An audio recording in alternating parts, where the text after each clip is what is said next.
Okay, welcome to episode 4 of my second Sunday skate sessions. This is the 10-part series where I check in with you every second Sunday to show you how I'm doing, learning the tricks in Braille Skateboarding's Skateboarding Made Simple Volume 1. Now this last fortnight, I will admit I haven't had as much practice between episodes as I have previously. I've been nursing a couple of elbow injuries, completely unskate related. Sort of maybe sprained my elbows or something, helping someone move house, and the injuries are sort of persisting, and skateboarding is not really helping it. You might think, how is skateboarding not helping elbow injuries? But if you think about it, all this flapping around of your arms to hold your balance and quick movements is not very good for elbow injuries, and it tends to make mine worse. But it's not life-threatening. I can skate. I've got a elbow support on right now, so we'll see how I go. But I have just been trying to rest it as much as possible to give it the best chance to try and heal up a little bit. It's an injury I've had before, and it's just one that takes time to heal up. Anyway, for this particular episode, I'm going to do something a tiny bit different in that I'm not going to show you every single attempt of each of the, I think it's 7 tricks in Skateboarding Made Simple. I'm going to film maybe 10 attempts on each trick, but maybe I'll only include in the video the best maybe 3 to 5 of each one, so that you don't have to keep sitting through this every week if you're interested in just seeing how I'm progressing, but you don't want to sit through a whole 10 to 15 minute video just to find out how I'm doing. So that's the plan. I'm going to keep this short and we'll get into the skateboarding. Okay, so we're going to get started with the ollies.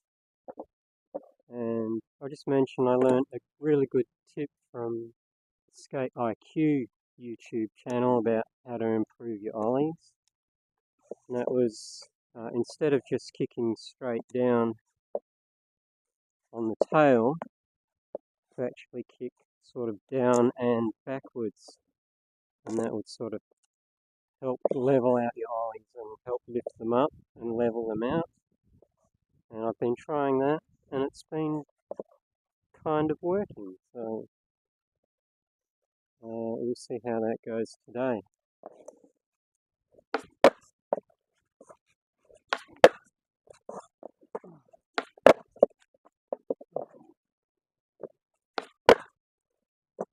That'll do for the ollies. Pretty much got those.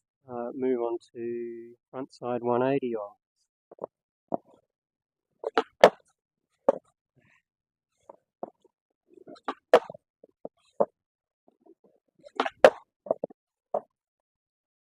That'll do for frontside 180s. Sort of okay, not brilliant, but landing them. You'll notice I'm featuring a different part of my driveway today. This is actually more level than under the carport, but it has these 2 squares here that are nice and flat.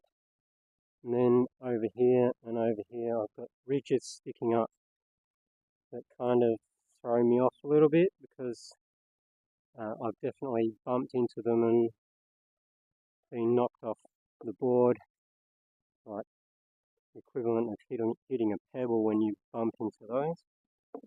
But this bit is pretty good, and this particular spot here is going to come in handy for when I'm doing my Pop Shuv-its, because I can actually Pop Shove it onto the lawn to start with, which really helps with moving up to Pop Shuv-iting on the concrete. But we're not there yet. We'll move on to backside 180 ollies.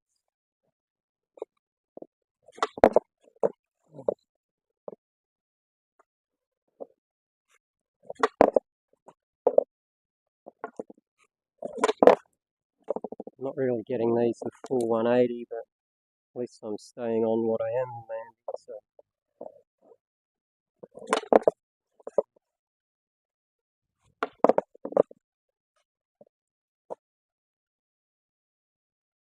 Okay, so we ran out of memory on the memory card, but we fixed that now. The sun's starting to move around. I need to get a move on. This spot's not going to be in shade for too much longer. I was just mentioning before the card ran out that I moved the camera so that you could see me landing my Pop Shuv-its on the grass to start with and see that if I get both feet on or not. I like to start on the grass at this spot because it gives me a bit more confidence when it comes to then landing a few on the concrete. So let's just get on with it.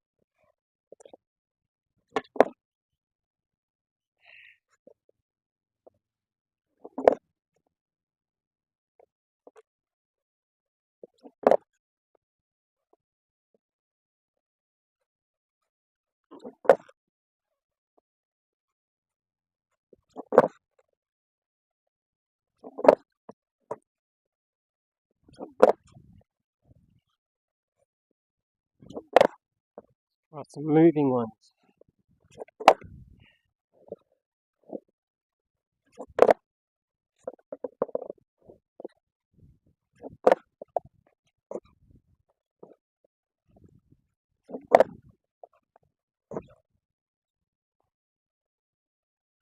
I think that's an improvement on last episode. I don't think I landed any in that one.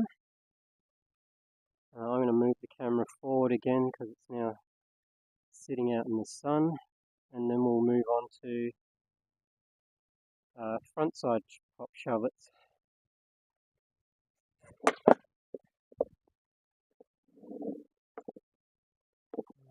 Definitely can't do these moving yet, and I'm getting closer doing them stationary.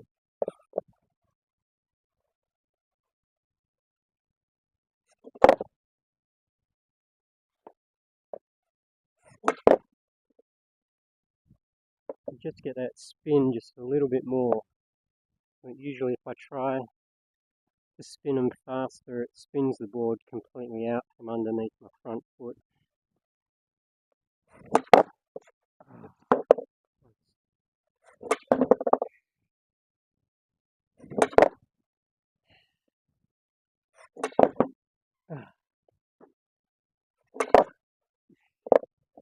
Alright, couple moving just to see, and then you'll move on.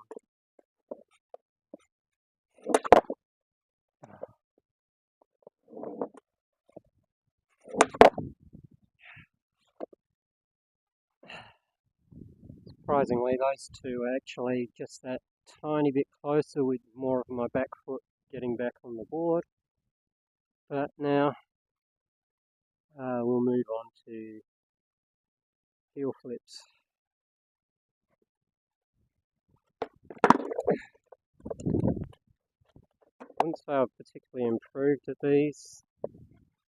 Sometimes I'm getting the flip a little bit more consistent, but I don't think I've got any closer to landing them yet. And I'm still struggling with that idea of waiting to hear the pop before I kick with my foot. Also, like some people say, you should have your foot right back here, right on the edge of the tail, but that feels awkward to me for ollieing. I tend to go in a bit, just because it feels like I've got a bit more control.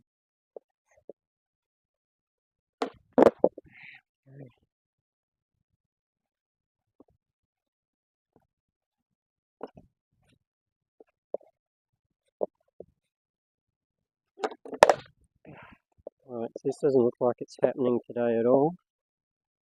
I'll give it a few more goes and then we'll move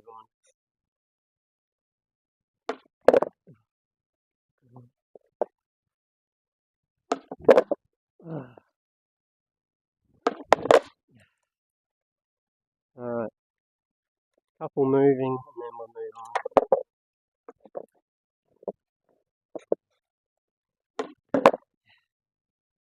I don't know if you'd call that moving.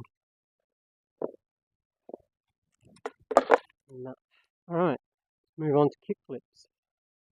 Still haven't been having much luck with these at all either, so See what happens.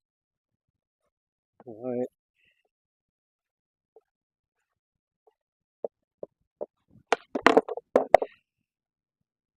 For a first shot of the day. Trying to do that kick back with my back leg rather than just kicking straight down. And that seems to be having some effect.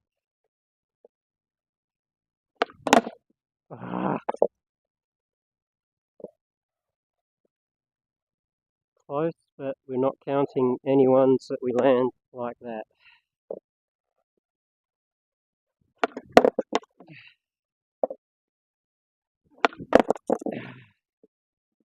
That idea of not just kicking down but kicking back is definitely keeping this, helping to keep it underneath me.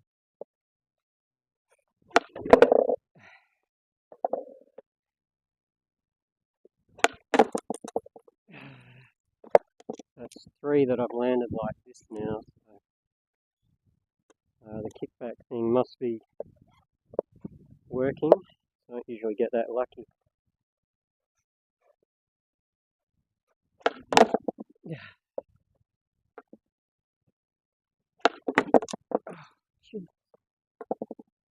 Tripped up.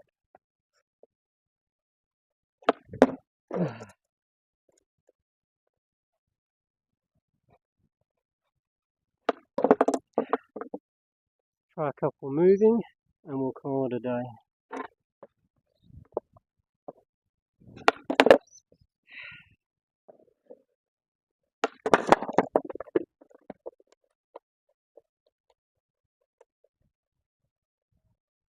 Nice save.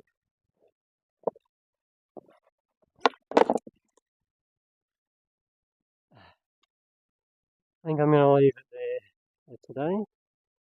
That was a pretty good session though. Okay, so I was pretty happy with that session. For a moment there it looked like we were going to get a lot of wind coming through the driveway again, and that would have put a downer on this particular session like it did last week, but the wind decided to calm down. That tip I got about ollieing from Skate IQ on one of their recent videos on how to improve your ollie. That's probably one of the best tips I've got on actually doing ollies in years, and trying it on those kickflips towards the end there, it was definitely kicking the board down and back was definitely helping to keep the board underneath me. Because for a long time, if you've been watching these videos, may have noticed that when I do kickflip attempts, the board often goes out forwards in front of me, where even though I'm doing all the flick and lifting up both legs right, there's absolutely no chance I would land back on the board.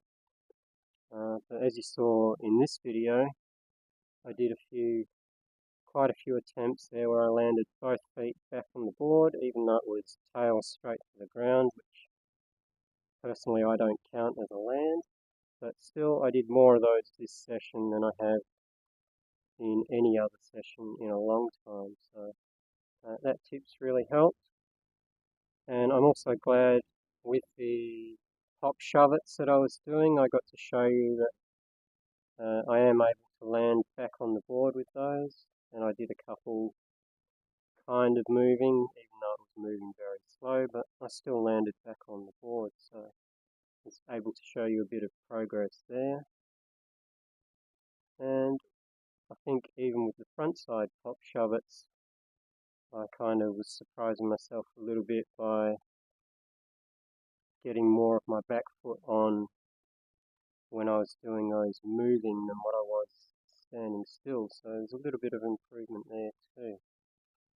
And obviously, hopefully you saw some improvement with my ollies at the very beginning too. So I'm going to leave this one here. This was definitely a better session. Able to show a good deal of progress. and I'm pretty happy with how I'm going for just 4 episodes. So that's it for this one. Until next time, I'll see you later.